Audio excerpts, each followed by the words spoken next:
went to Randstad. For about 5 years. Cried almost every day for the first 6 months, but you persevered. Fast forward to today, you're running your own recruitment agency. Finding myself a job here in Australia, it was a massive achievement, and since then, I've never looked back. Hey everyone, this is Dimpy, Director of Exclusive Talent. I'm with Declan and Blake today. We talked about my journey, we talked about my role with agency and talent acquisition. I filled 99% of my roles. I was managing portfolio of 10,000, and I would fill about 9 jobs a week. A week? Yeah. Wow. Don't miss this episode.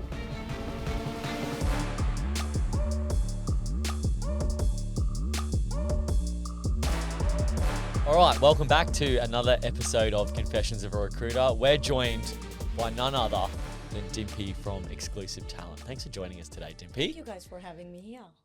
Now, Dimpy, I want to give everyone some context on who you are and what you've been up to. Now, we're going to fill in the blanks a little bit throughout this discussion, but just so everyone knows who you are, I'm going to summarize what I believe to be accurate, and then if I'm wrong here, just let me know. Sure. I think your background's really fascinating. I think you've got an amazing story. So you born and bred in India. Yeah. Grew up in India, studied up until 23. Yeah. Did you speak English? Yeah. Yeah, okay. But it's slightly different to what we speak here. The slang is different. Okay. Yeah. Studied up until 23, got into an arranged marriage from your parents, relocated to Australia with... Oh, was he already here? He was already here. He was already here. And then relocated to Australia, got your first job in employment services, not quite recruitment, but like coordination. It was a placement coordinator role for aged care nursing company. Awesome. And then went to Randstad. Yes. Worked in Randstad for how long? For about 5 years. 5 years. Cried almost every day for the first 6 months. For 6 months. Because you were struggling overcoming the adversity of one. I think you told me you felt like people treated you as a telemarketer. You sounded like a telemarketer because you had a thick Indian accent and you were still learning English. Yes. But you persevered. You got through it. And now, fast forward to today, and there's obviously a lot that happened in between. You're running your own recruitment agency. Yes. How exciting is that? Super exciting, and I'm really proud of the journey that I had since my time I moved to Australia with no experience back in India, where I didn't even know what the job feels like, right, and what 9 to 5 looks like. Finding myself a job here in Australia, it was a massive achievement, and since then I've never looked back.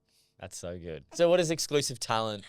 What do you recruit? What industries? So I recruit sales and marketing roles mainly, and focusing on executive to senior to mid-senior level roles.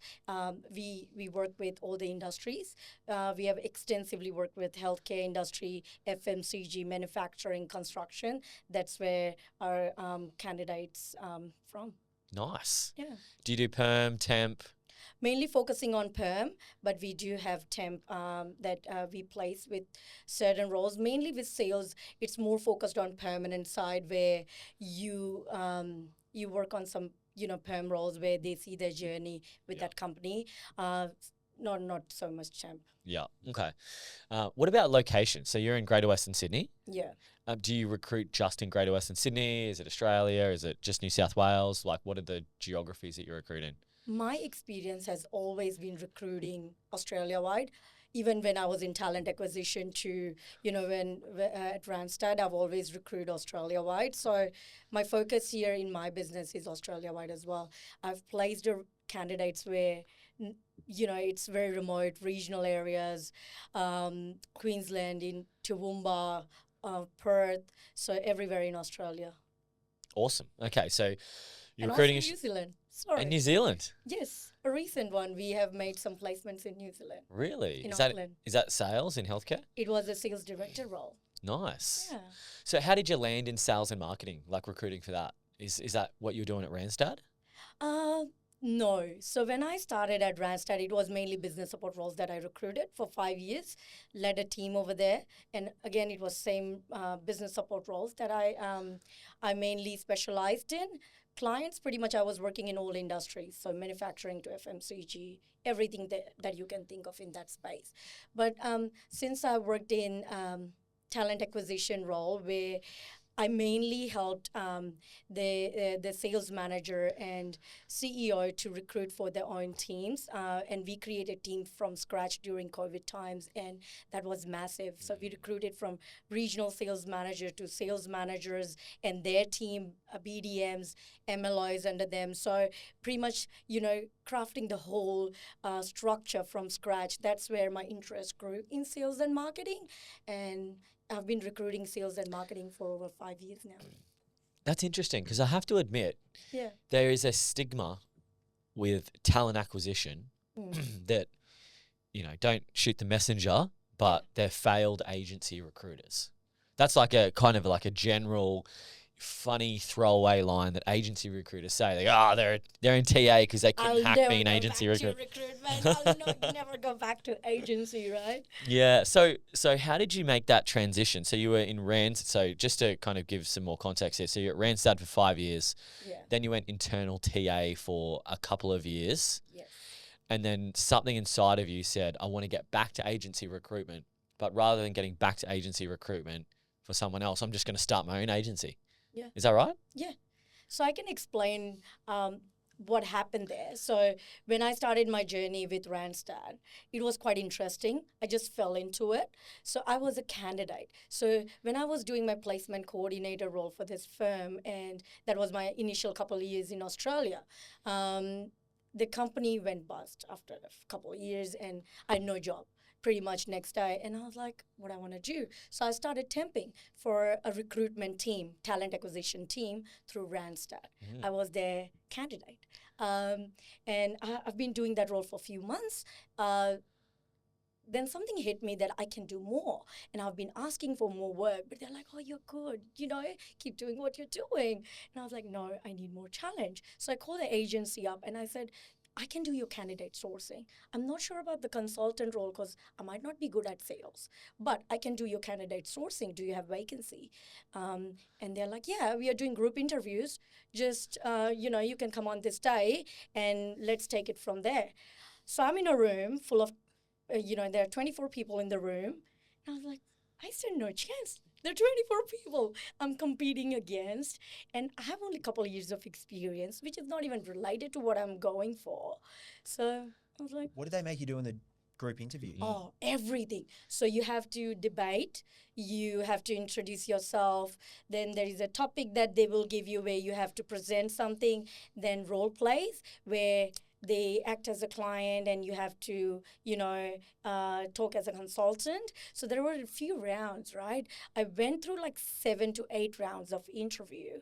And the final round was like total, like, they're like, are you sure you want to do this? I was like, I've come this far. I didn't even believe I could make it to the 7th round. So, yes.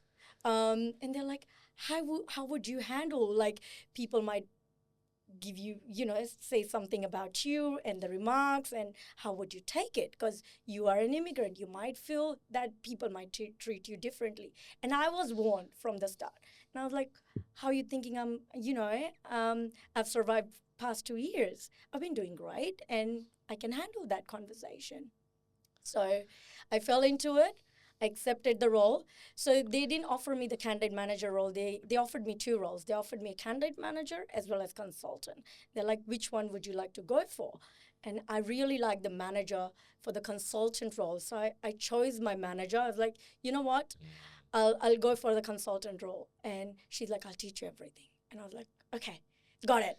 And I accepted the role. And then in the interview, I still remember she asked me, do you have license and everything to qualify for this role? And I was like, yeah.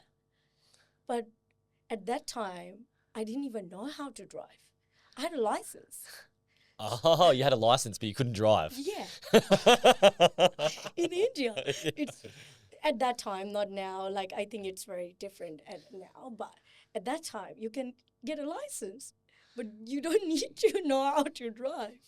So on my first day with her, and we were going to a visit to see a client, she's like, okay, you're driving. And my manager was with me. She's like, you don't know how to drive. Literally, she found out in first few seconds. And I was like, no. And then she's like, you lied because you said you know how to drive. And I was like, no, you said, do you have license? I do have a license. And she's like, okay.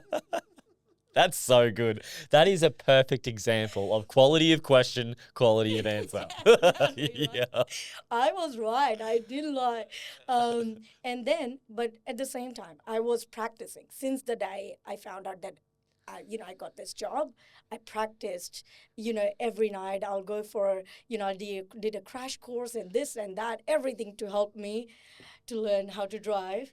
I was scared. I had few near, death experiences while driving because I'm straight into deep end. But it was fun. I figured my way.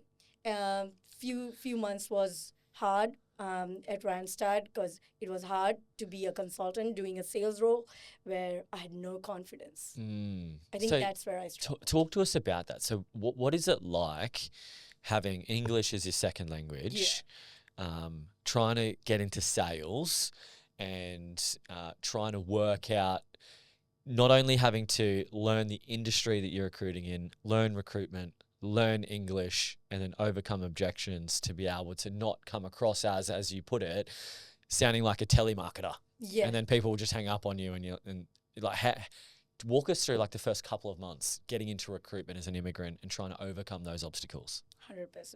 Look, it was hard, harder than what I, even imagined.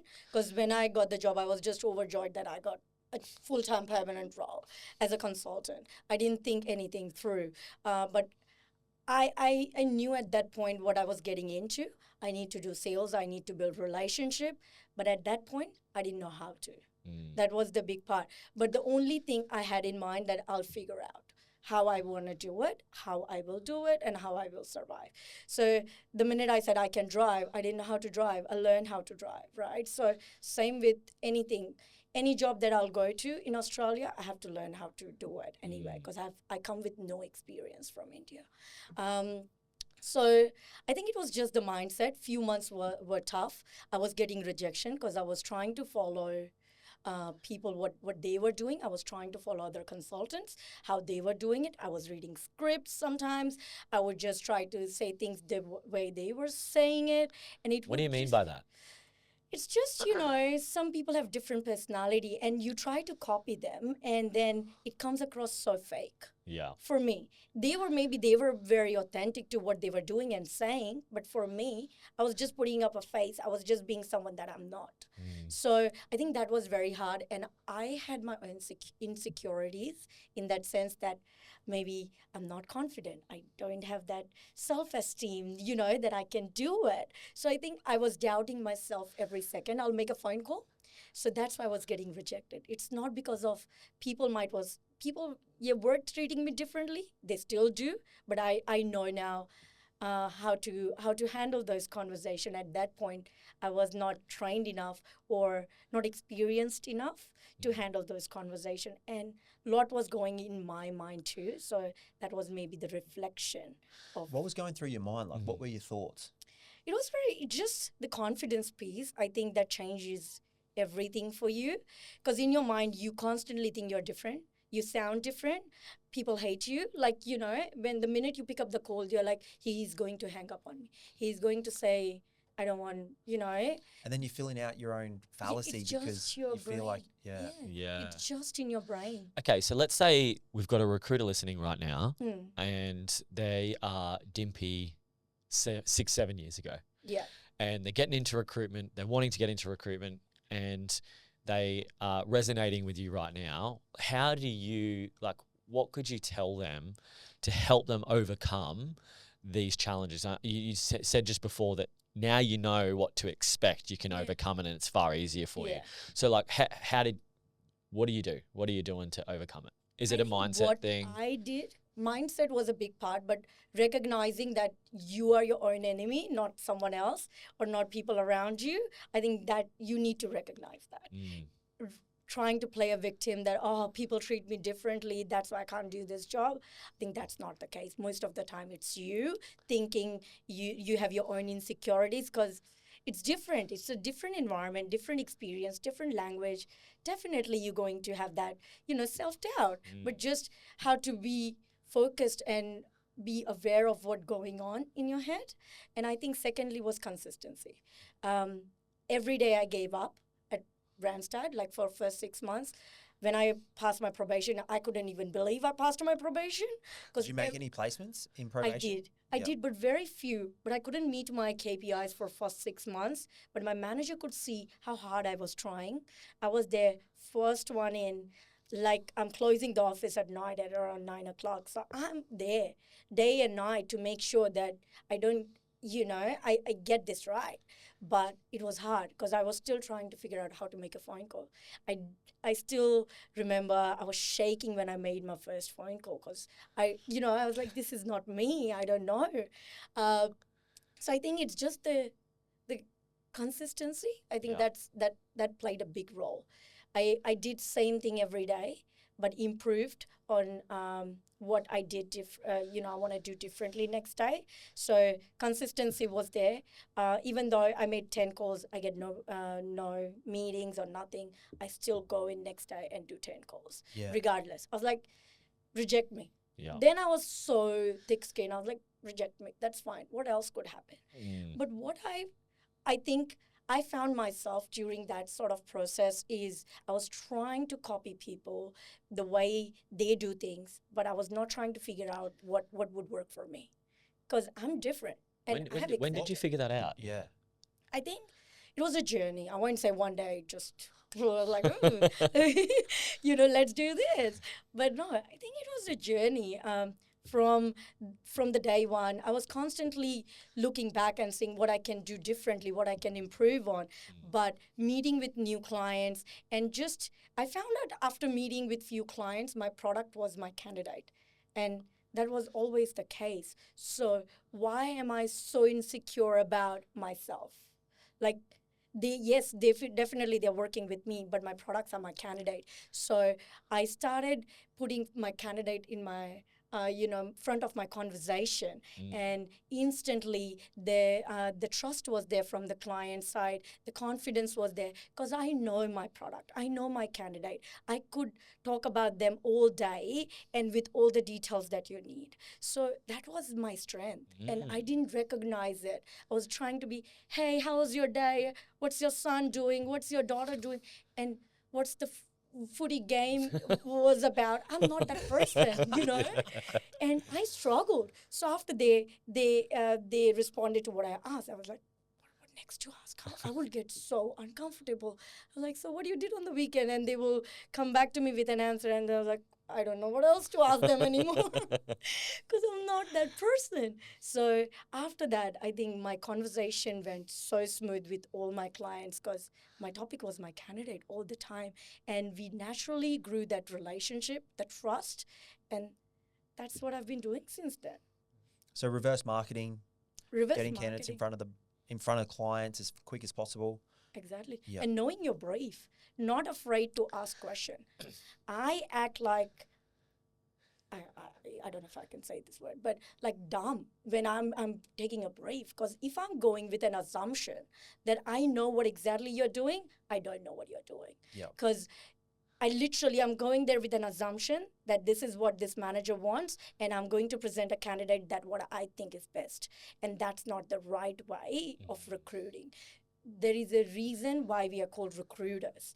We need to break down each and every brief before we even present a candidate. So now I go on a meeting and they're like, oh, you've been recruiting, for this for 10 years now, 9 years now.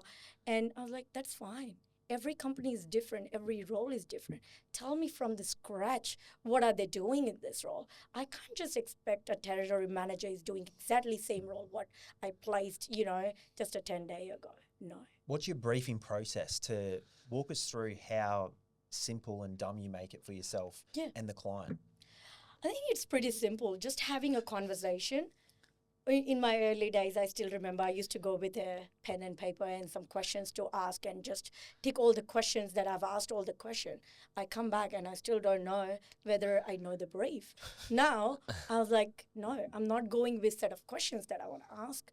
I'll just go there and have a proper conversation. Because sometimes what I've found out is even the clients, they're unsure of what they want. They're unsure than you are. So they are in the process to figure out what sort of person they need or would fit in for their team. What was the other person was doing, how they want to restructure this role now. I think they're not giving enough thought. So my process is pretty much to book a meeting, not get a brief over the phone. I try to avoid that 99% of the time. I get pushback and I push back. Why is on that? What's happened for you to value that more as opposed to just accepting it over the phone and thinking you have a job on? I think it's a belief. I think it's just the time piece at the moment that everyone think it's okay. Briefing is not that important, and even client have started thinking you're just going to waste my time if I give you my half an hour, and sit down and I'm going to you're going to waste my time. And I push back on that because over the phone I'm not connecting with that person. I'm just hearing the words. I'm not seeing why they are saying it. And if I'm sitting down, it would be different conversation if you're doing this over the phone, the podcast that we are doing now, right? The reason why we are here is it's different when you're face to face. They open about the challenges. Over the phone, they don't. They don't talk about the real whys, why they are recruiting this role, what went wrong in the last with the last person, or what was really good about that person. They don't want to do. There's no vulnerability. They've got their guard up too much over the phone. And they're distracted. Yeah. They might be in front of the computer responding to someone else while talking to me. 100%. I need their full attention. That's actually a massive trap for recruiters, and is probably why so many recruiters get these half-cocked job-ons, recruit it for a couple of weeks, don't place it, is because you made a really valid point. Most of the time, the hiring managers don't know what they're looking for either. 100%. So if you just call them on the phone, get a brief, take it on face value, start recruiting, try and tick a few experience boxes and send them candidates, and then wonder why you're not filling roles as effectively as you should be, it's probably because their expectations through that process has matured and changed around what they're actually looking for. So having that meeting is actually a bit of a secret sauce. Yeah. And having a normal conversation rather than just asking very structured question. I just start with why this vacancy is open, and then things just flows. And then ask very open-ended question about what exactly they do, what are their challenges, rather than assuming what a territory manager does or what a regional sales manager does. I talk about each and every personality that they are working with. So if they have a team of 5, what they like. Tell me a little bit more about them, what sort of management they had before. So if I'm recruiting a marketing manager role, I need to understand the team they're working with. So it's very important to understand the culture, it's understand the manager fit, what company requires, what manager, the hiring manager think he requires or she requires. It's very important to understand and break it down. So when I go to the market and I get feedback from candidates, I know what exactly I'm talking about. Otherwise, I'm someone just flicking CVs. I don't flick CVs. And all my clients that I work with, they know that. Even their new clients, I never flick a CV. If I pick up a role and a cold call and they say, yeah, send me a resume if you have any, I never send a resume. What do you say back to that? I say, let's have a meeting. I need to understand the requirement, what this role is about. And then I'm more than happy to discuss that with my candidate, come back to you, because I don't want to flick a CV to you, not match that candidate with the job. I'm assuming at the moment that this candidate would be a good fit, but it's an assumption. I need to sit down with you to be sure that I'm presenting the right candidate. And they're like, but I don't have a time. I was like, if you don't have a time, you will be wasting so much time going through unnecessary CV. Do you want to do that? You rather spend that half an hour with me, trust me with the process, and you will get the right candidate. And they're like, can't we do this on the phone? Now, sometimes you can't, there are certain lines where they don't trust you as much because they haven't worked with you. And I understand that. At that point, I can be flexible, but I get a full brief over the phone. And next minute, I send the first candidate. I was like, let's have a meeting. Because now they trust me. Now I will ask more deeper question about the culture, about this and that, and get better understanding before I present my second CV. That's really interesting, and it's refreshing to hear that you're constantly trying to focus on the client meeting. Even after you've taken a full phone brief, you sent them a candidate, it's probably pretty easy just to start booking in interviews. Yeah. However, if you're trying to go back to the start of the process and go, okay, let's meet now, makes it so much more powerful. Yeah. It sounds like you're working a lot with people that don't know who you are. Is that right? Are you doing a lot of 100%. new business? Yeah. The reason why, because when I was at Randstad, I mainly recruited business support roles. That's completely different to what I do now. When I was in talent acquisition, I never had to do client side, right? I never had to do sales or the rejection. It's hard. When I started my own business, hearing no's again, it reminded me of my days where I was like, people were just hanging up on me. But it's hard. And but I think the client that I've built last year, it's pretty much from scratch. The desk I built was from scratch. It's incredible. Like, Yeah. what did you build in your first month of business? I built over 450K. In your first month? Yeah, no, not yeah, the first first month. year. Sorry, first year. Yeah. First month. Because it was First month. January. Like, you just hit 12 months I think recently. I built around 45K in January on in a cold January. desk. Yeah. Your website wasn't even live. You made your own LinkedIn banner, and you're like, I just need to get recruiting. I called Declan. I was like, hey, I just got few jobs on. Can we speed the process up? He's like, yeah, but what do you need from me? I was like, give me some access that I can post an ad first, and then I need to start headhunting. He's like, okay. And that was literally my first day of starting my business. I think And I also picked up remember 3 you roles. calling. I think I remember you calling and saying, "Hey, do I have terms?" Like, oh yeah, let's get you some terms. Like, great. I want to send a candidate. I just need some terms. I was like, yeah, all right, let's go. I had a meeting, right? The minute I started my business, I think one of my old client, she reached out. I have a relationship with my clients. Like some clients, 7 years old. Yes, I pretty much started my business from scratch, but it's just 1 or 2 clients where, they are with me since my day one. So she reached out to me. She's like, I'm glad you are back. And I was like, okay. And I got brief on 3 roles. That's awesome. And like, I think like this hustle mentality, like traditionally Aussies can be a little bit lazy and don't ever like hang, like, I don't know how many Australians go to a different country, learn a new language and then try and embed themselves in the culture the way a lot of people come here. Yeah. So like you came from Hyderabad. Can you give some No, from Gujarat. Gujarat, that's Yeah. it. I get them always Close, mixed up. Gujarat. Manish is from Hyderabad. I think. Okay. So can you explain that? Is it a state or a province? It's a state. It's a state, and it's a dry state. It's a dry state. What does that So mean? no alcohol is allowed Yeah. in the state. Really? How did you survive there? She only found alcohol when I she came didn't here. know. Yeah, Geez, that was. Dimpy didn't party back then at all. She wasn't even allowed. I was drunk without alcohol over there. I didn't need any alcohol there. But I think, I've come from a dry state. You can't imagine, right? Like Yeah, now- I'm thinking Dimpy. Whoa, all the sparkling waters, putting down the That mojitos. was my time at Randstad. I think my first job where our CEO was very big on parties, and every Friday we'll go down to the nearest pub and we'll just party, and after that, that's it. That's how really funny. interesting. So how many people live in that state? Oh, I won't be sure about that, but it's a small state. Where I come from, it's a small town, so I'm not exposed to a really, or I didn't go to a really big school or a private school or something like that. I come from a very moderate middle class family, so my schooling and everything was, with that. I think it's different.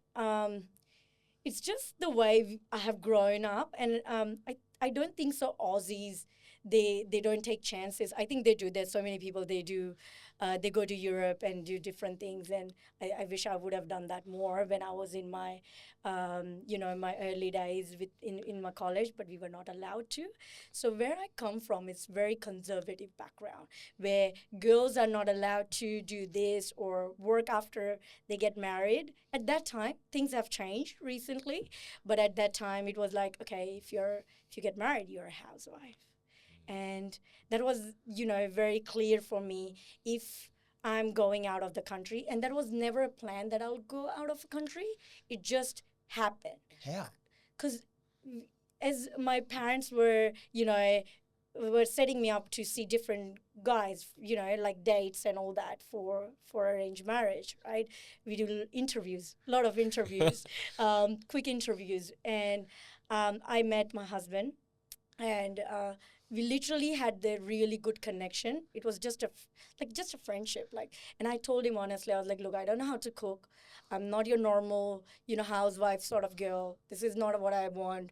I've always been so independent. Yes, I come from a very conservative background, but my dad has always put me first, and I've made my own decision.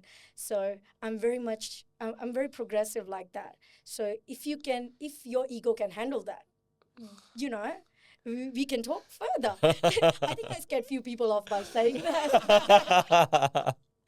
And my husband goes like, oh, yeah, that's perfect. Because definitely if you move to Australia, you need to work, because I can't feed you. And I can't only work and feed you and our family. So definitely you have to work. And I was like, okay. And I was like, I don't know how to cook. He's like, that's fine. I was like, all right. And that's how it started. I find it so fascinating, the arranged marriage thing. Really have to be so open-minded and willing to just go with the flow to an extent, obviously. Yeah. But when you were describing how it worked, and you're essentially, if I'm wrong here, just let me know, you essentially basically had this folder, this lookbook of all these guys' all these profiles, and you sat down with your dad and you said, oh, he looks cute. Oh, he looks cute. Oh, what about this guy? And then it was like, all right, I'll contact their parents and I'll arrange a meeting. Who publishes the book? Like, who creates that and then sends it out? Full-on business there. It's a full-on business. And I think it is scary when it was a taboo in India at that time, where you'll say, I love this person, I want to get married. So I never had that thought that I'll do that. I was always focused on studies. I was a good student and all that. So I never paid attention to let's date someone and do this and do that. I was always focused. And then when the time came, I was like, my dad is like, you're 23, you need to get married. And they started showing me all the profiles. It's just hard. When I moved here, I tried to explain people that it was arranged marriage. They're like, honey, are you okay? I was like, yes. And you know what? You are a great couple. You've got a beautiful family. But it was hard. Yeah. It was hard. Sure. I think first year was hard because, it was hard to look at some profiles and say, he might be okay. But with him, it's a funny story. I never said, let's go and talk to him.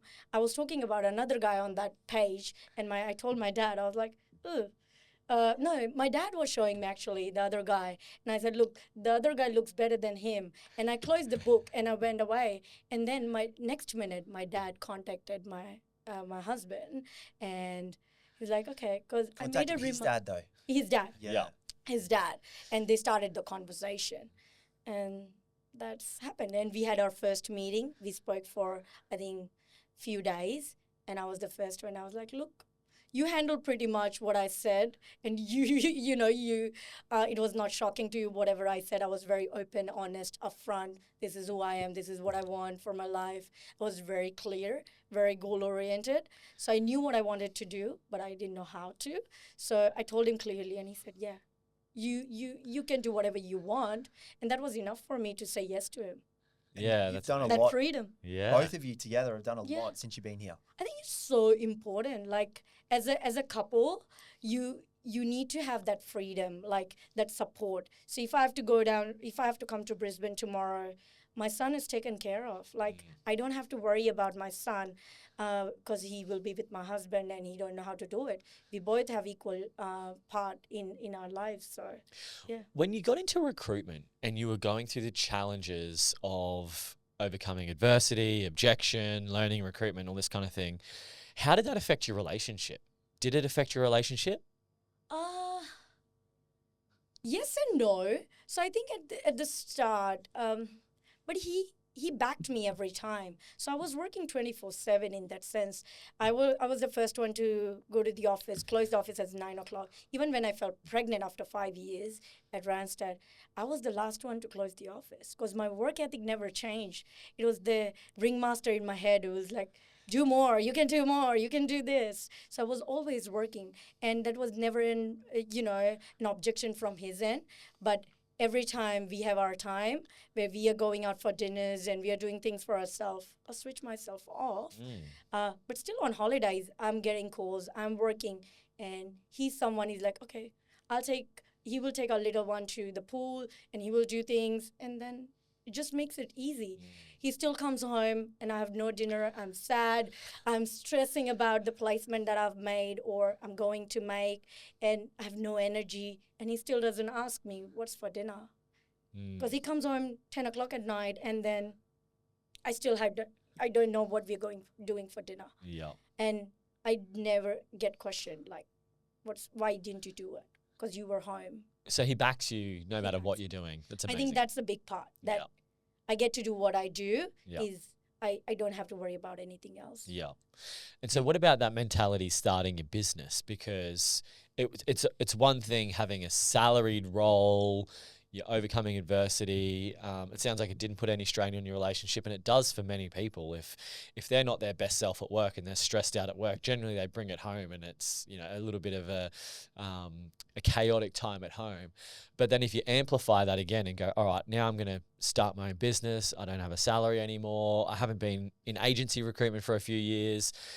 How was that transition from going from a salary, being comfortable, earning good money, to then having no salary? Yeah. I feel like I've come from a background where I had nothing to lose, right? Like when I moved here, I had nothing to lose. I was very free, and I did what I wanted to do, and I made sure that I do it right. So when I took this chance, I was in a very secured role in a talent acquisition, was paid so well that I was so scared to even change my job, because they knew my worth, what I was bringing on the table for them in terms of the roles that I was recruiting, the teams that I was building sufficiently. And I did that for 3 years for them, right? And it was a really good role. I was thriving. But at some point, 2023, I believe, December, it felt different. And I'm always true to myself. So if I stop enjoying something, if I feel something that's not right, I flag it. And I'm not in a rude way or to sabotage something. It's just I bring it up. And that's in December. I felt, and I was true to myself, that I need to see something different for me now, because I have done whatever I could done here. If I stay longer, I'll be just comfortable, nothing else. And I'll still do what I'm doing. I'll be smashing goals. I'll be benefiting the business I'm working with. But what's in for me? Because the skills that I've acquired, if I look back my last 6 months, I didn't change what I was doing 6 months before. So I need another challenge. So that feeling, and I left the job without having a job to go to, which I always say to my candidate, don't do that. Right? That's not the wise way of leaving a job. Yeah. And I was the one doing it. The reason why I did it, because then I know that I'm serious about looking for a next chapter. Otherwise, I know that I won't be too serious, and I'll still going with what I was going for. Then December was the time where there were not many jobs in the market. Again, what an ideal time to leave a job during Christmas, and there were not many jobs out there. So it gave me enough time to think whether I want to go for a next talent acquisition role or whether I want to go for an agency. Because I didn't go to a talent acquisition role thinking not that I won't go back to an agency ever. Because that was not my thought. I loved my agency role. I loved my talent acquisition role. It's just that I wanted the variety in the roles that I was recruiting for, and I wanted the structure to work with and everything else. So that's the reason I went for a talent acquisition role, to work with more the stakeholders that's based in that company, to work with head of HR, to work with, CEO, and to work with other heads that were head of commercial that I was working with. What did you learn so much from that internal role that many agency recruiters naturally would never get to learn or understand about their clients, that only because you did that internal talent acquisition role you gained X knowledge? I always treat them as what I would do at an agency. I never thought, oh, I'm just in to fill jobs, Again, the briefing was the big part. So in the talent acquisition role, I made a structure. It was they were just using agency before my time. So I went in. I laid the clear, structure that this what's happening. If there is a role, hiring manager would go through me. I did get pushback from them that they are comfortable with the agency they are working with. So again, the trust part. So what I learned from them was mainly the briefing and understanding your whys, because I would sit down with the hiring manager and sit down with their team to get the brief and get their whys. And when you hear different things, the way the hiring manager thinks, the way the team thinks, it's completely different. And just to understand that and why the other person didn't work out, it could be that reason. Identifying why the position was not successful the last time, or what happened there, why the person was there for 3 years and they have achieved this much outcome where we were expecting, certain outcomes from them. So all the questions that a hiring manager would never ask themselves. never ask themselves. They just And go, I "All right, still new do ad, that as let's an go again." agency, because recruitment is recruitment. If you're a recruiter, you always be a recruiter. It doesn't matter where you go if you do an agency or talent acquisition. So that's what I do with my current clients. I don't say, oh, I'm an agency. Yes, I am an agency. I'm very proud of that.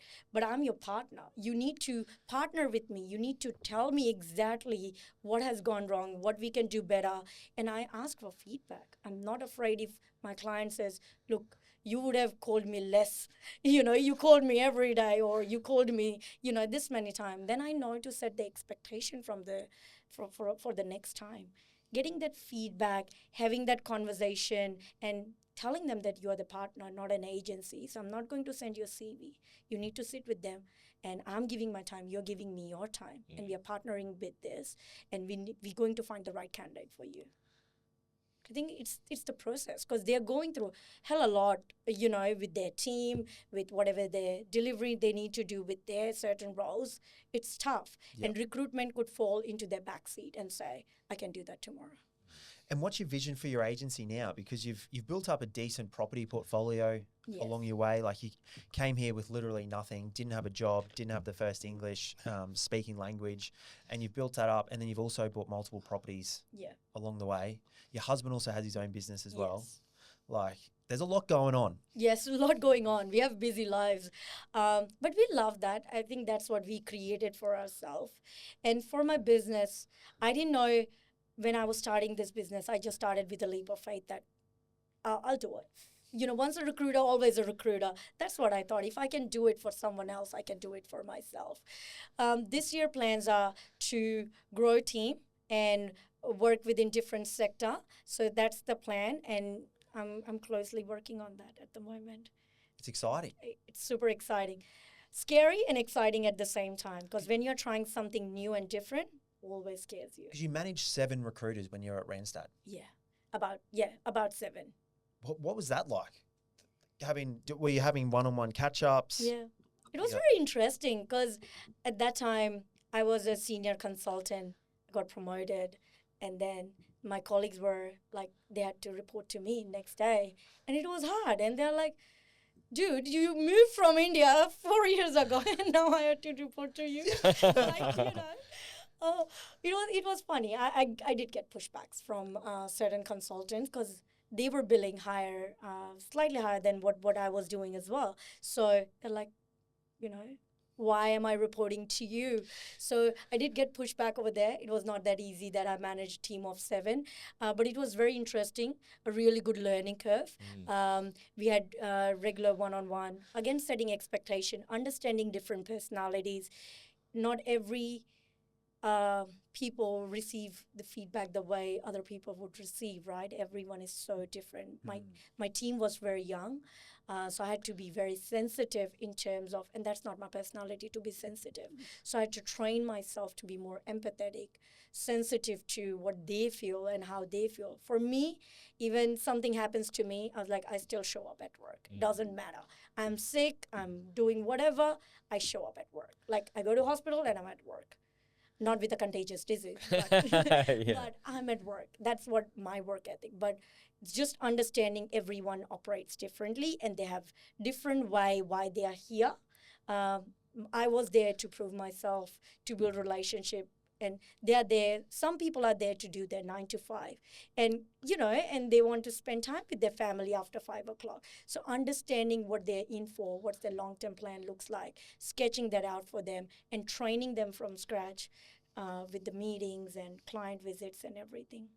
Because that'll give you such good measure. Because like when I got into agency ownership, I'd never even managed anyone before. So like to be able to add and have that experience already, that'll put you in great stead. But I hated it. Like it was a great experience, but I loved them. They were such a good bunch, but it was exhausting managing your own desk and managing a team of 7, and that's your desk too, right? So if someone calls in sick, you're filling their jobs and you're filling your jobs too. So I was putting extra hours because I'm not someone who would let that job go, and I had to get that done because otherwise I can't sleep at night. So I think it was challenging. But at the same time, I learned so much about myself. Do you prefer managing people or do you prefer being a biller? I think prefer being a biller. Okay. So after when I went on mat leave, I literally went for 5 months. And then I came back and I was a principal consultant because I can control how much work I'm going to put into it, and my commitments to my client, my commitments to my candidates is there. Like it's clear and I can manage it. So I think billa. So what does that mean for exclusive talent then? So if you could, fast forward a couple of years, have you got a vision of like what the business is? Could you describe, where you are, what you're doing, how many people are around you? Have you got a bit of a vision of exclusive talent? That's a good way to manifest, right? That's what I've been doing. I've always manifested what I've been doing and what I've done. Definitely exclusive talent would be on the next level, but I can't clearly picture, which I have not even clearly pictured what I've done last year, right? But I do have an understanding of where I want to take exclusive talent. It might not be as clear as what we all think that. Nothing is that clear. If I ask you what happens after 4 years, what Blake would be doing. Good point. Yeah. Yeah. Don't know. But I would be definitely doing something more and exciting. Maybe you might be doing podcast on a bigger platform, right? Like it's just, but you need to have a clear vision that you are going upwards from here, not backwards. So with exclusive talent, we have a great portfolio of clients that we work with. We work with large companies that even big agencies are not working with. And the reason why we are working with, because we have the best candidates. We take the time to connect with candidates and the client, and we are very transparent, open and honest. And that's what exclusive talent stands for. So whenever I'm growing my team, I'm working on people that is more like-minded, where they're open, transparent, not coming in to just get job done, but whatever they're doing it with their full attention. Would you have a soft spot for, 2019 Dimpy and hire another immigrant from India who's trying to learn English and wants to get into recruitment 100%. For the first time? Would you hire someone like that? 100%. Why not? I've never, because I just see why you're here, right? If they have the drive, yes. If it's just about the drive, I think what my manager saw at when I went for an interview at Randstad was just the drive. I had nothing else with me. The other people looked better than me. The other people could communicate better than I could, and I didn't even know the slangs at that time. I remember I was talking to a client, and she goes to me. No dramas. She said no dramas on the phone.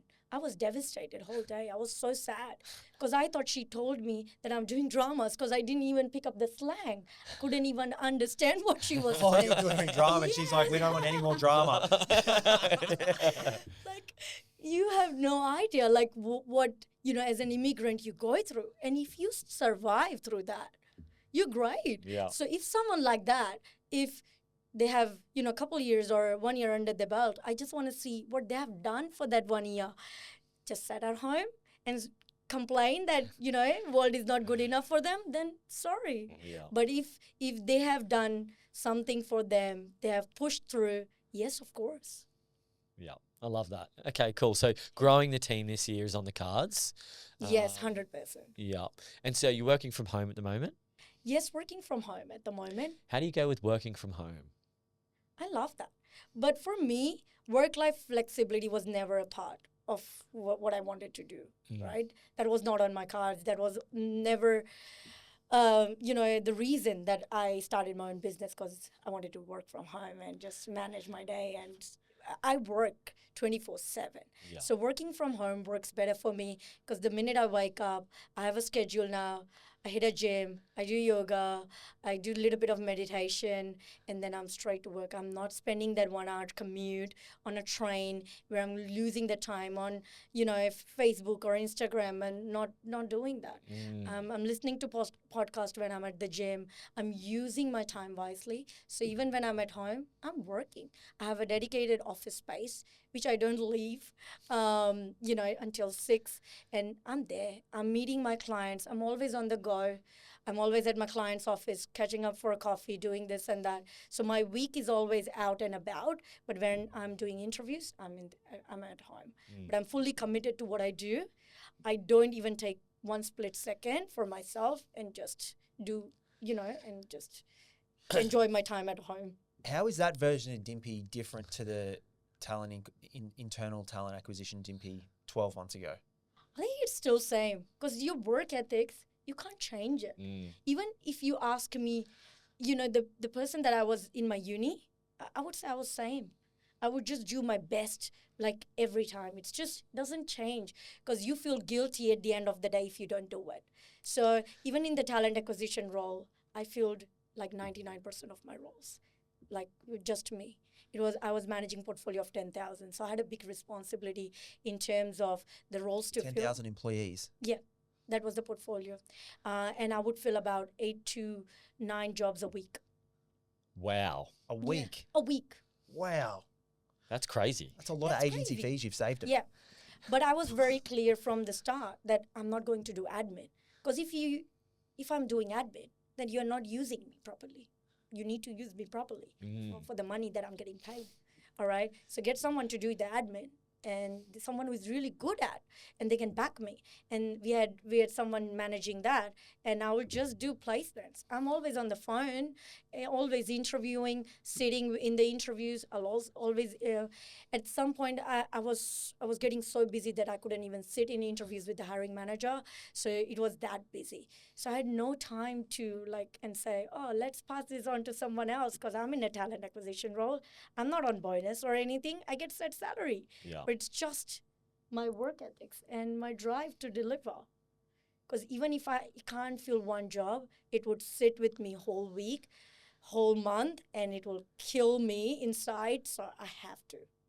Love that. It's just me. Where do you get that competitive nature from? Is it just here because you may feel like you got a little chip on your shoulder to prove everyone wrong? Prove yourself wrong? Oh, maybe. We did Gallup, and I did Gallup test because Matt Cossins, he's like, we need to do Gallup for you. We need to see what comes out of that. It comes out that I'm not competitive at all. And I was like, strange. I'm not. But that's true because I don't compete with others. I don't care what other agency is making. I still have friends, they're in agencies, and they're my best friends. I don't see them as, oh, we are competing. You're, the same clients. I'm like, no, whoever does a better job, fill the job. And I'm very hard on myself. That's what I would say. I have that ringmaster in my head, and I'm trying to control it. The minute I sit down, it's just like, you can do more. This is what we need to do. Why you have not done this? So I think it's just me and my work ethic. I have to get it done. Otherwise, it doesn't let me relax. So for my sake, I do it. That's awesome. What a story. Yeah. And so lastly, if you could go speak to Dimpy who's just arrived in Australia that many years ago, what would you say to Dimpy to help her along her journey? Interesting question. You got me thinking. I think believe in yourself, which I didn't. I was always courageous and say, yes, I'll do it and I'll figure out my way to do it. So I had that, in me that I'll figure it out. But it just, I undermined myself a lot and I didn't believe in myself. I believed in others more than myself. So it's just like once you believe in yourself, you can do it. I believe when I started my own business, we had a conversation, Blake. And again, I didn't believe in myself when I was doing it. Even I was not sure whether it's going to work out or not. But the idea was if I'm going to put the same work that I'm going to put for an agency or for a talent acquisition role, I'm not doing anything different. I'm just going to give my 110% regardless. There is very less chance that I'll fail. If I fail, it's okay. I'll be a better person, a better recruiter, and I'll figure it out, like what's next for me. But it's just that belief. Yeah. What a beautiful story. Oh, thank you. Thank you, Dimpy, for sharing your experience and what you've been up to over the last couple of years. I hope there's going to be a lot of people out there that are listening that would get a little bit of inspiration from what you've been doing. I hope. Yeah. I hope I can, help someone there with their journey. So yeah. How does someone reach out to you if they want to have a chat? Feel free to reach out to me. I'm always, you can always reach out to me on an email. So dimpy@exclusivetalent.com.au or hit me up on LinkedIn. Perfect. Thanks, Dimpy. Amazing. Thank you, guys. Well done. See ya. Thanks, Dimpy. Thanks for tuning in to another Confessions of a Recruiter podcast with Blake and Declan. We hope you enjoyed and got a lot of value and insights out of this episode. If you do have any questions or you would like to recommend someone to come on the Confessions podcast, we would love any introductions. And remember the rule of the podcast: like, share, and recommend it to a friend. Till next time.